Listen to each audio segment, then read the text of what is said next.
നമസ്തേ. വൻമരങ്ങൾ തണൽ ആഗ്രഹിക്കാറില്ല. അവ മറ്റുള്ളവയ്ക്ക് തണൽ നൽകുകയാണ് പതിവ്. ഒരു പക്ഷേ തണൽ ആഗ്രഹിച്ചാൽ മറ്റൊരു മരത്തിനടിയിലേക്ക് വേണമെങ്കിൽ ഒതുങ്ങാം, സുരക്ഷിതനായിരിക്കും.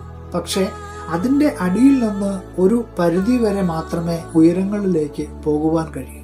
ഏകനായതും തണലില്ലാതെ ഒറ്റയ്ക്ക് വളർന്നതും ശിഖരങ്ങളൊക്കെ വെട്ടി ഒറ്റയാനായതുമൊക്കെ വെയിലത്ത് വാടിപ്പോകുവാനല്ല, അനേകർക്ക് തണലായി മാറുവാനാണ്. അതെ, ഉയർന്ന് വളരുവാനാണ്. പ്രിയമുള്ളവരെ, നമ്മുടെ ജീവിതത്തിലും ഇതുപോലെയൊക്കെ സംഭവിക്കാറുണ്ട്. അനേകർക്ക് തണലായി മാറുന്ന ഒരുപാട് പേരെ നമ്മുടെ ചുറ്റും നമുക്ക് കാണുവാൻ കഴിയും. അവരെ നമുക്ക് അംഗീകരിക്കാം. പുതിയ ദിനം അനുഗ്രഹത്തിൻ്റെ നല്ല ദിനമായി തീരട്ടെ എന്ന് പ്രാർത്ഥിക്കുകയാണ്. Have A blessed day.